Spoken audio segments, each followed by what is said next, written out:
India America വ്യാപാര കരാറിന്റെ വിശദീകരണത്തിൽ വിദേശകാര്യ മന്ത്രാലയവും ഉരുണ്ടു കളിക്കുകയാണ്. കരാറിന്റെ വിശദാംശങ്ങൾ സംബന്ധിച്ചുകൊണ്ടുള്ള ചോദ്യങ്ങൾക്കൊന്നും വിദേശകാര്യ വക്താവ് കൃത്യമായ ഉത്തരം നൽകിയില്ല.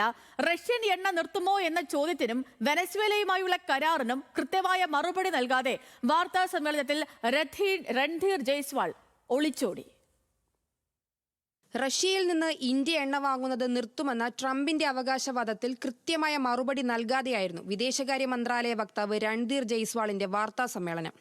140 കോടി ജനങ്ങളുടെ ഊർജ്ജ സുരക്ഷ ഉറപ്പാക്കുന്നതിനാണ് ഇന്ത്യക്ക് മുൻഗണനയെന്നും ഇത് സർക്കാരിന്റെ പരമപ്രധാനമായ ലക്ഷ്യമാണെന്ന് പരസ്യമായി വ്യക്തമാക്കിയിട്ടുള്ളതാണെന്നുമായിരുന്നു ചോദ്യങ്ങളോട് വിശദീകരണം. We have, as I told you, there's a history of engagement with Venezuela. We have long-standing energy partnership with them, and we remain open to exploring options of availability of crude oil from Venezuela and other places, depending on its commercial viability. വെനസ്വേലയിൽ നിന്ന് എണ്ണ വാങ്ങുന്നതിന് ലാഭകരമെങ്കിൽ എവിടെ നിന്നും എണ്ണ വാങ്ങുമെന്ന സാമാന്യ യുക്തിയിലാണ് വിദേശകാര്യ വക്താവ് പ്രതിരോധിച്ചത്.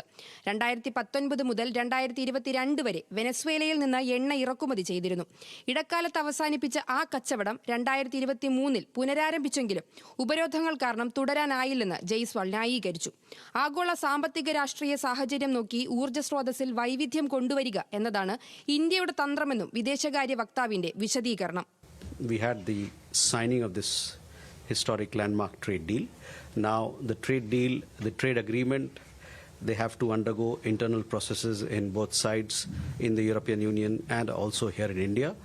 But let me tell you, both sides remain politically committed to implement the agreement as soon as possible. കരാർ വ്യവസ്ഥയുടെ ഭാഗമായി റഷ്യയിൽ നിന്നുള്ള എണ്ണ ഇറക്കുമതി നിർത്താൻ പ്രധാനമന്ത്രി നരേന്ദ്രമോദി സമ്മതിച്ചെന്നും വെനസ്വേലയിൽ നിന്നുള്ള എണ്ണ ഇറക്കുമതി വർദ്ധിപ്പിക്കുമെന്നും ട്രംപ് പ്രഖ്യാപിച്ചതിന് പിന്നാലെ ഇന്ത്യൻ വിദേശകാര്യമന്ത്രി ഇത് സ്വാഗതം ചെയ്തു. നയതന്ത്ര നടപടിയിൽ അമേരിക്കൻ പ്രസിഡന്റ് പ്രഖ്യാപനം നടത്തിയതോടെയാണ് കരാർ വിവാദത്തിലായത്. National desk, news Malayalam.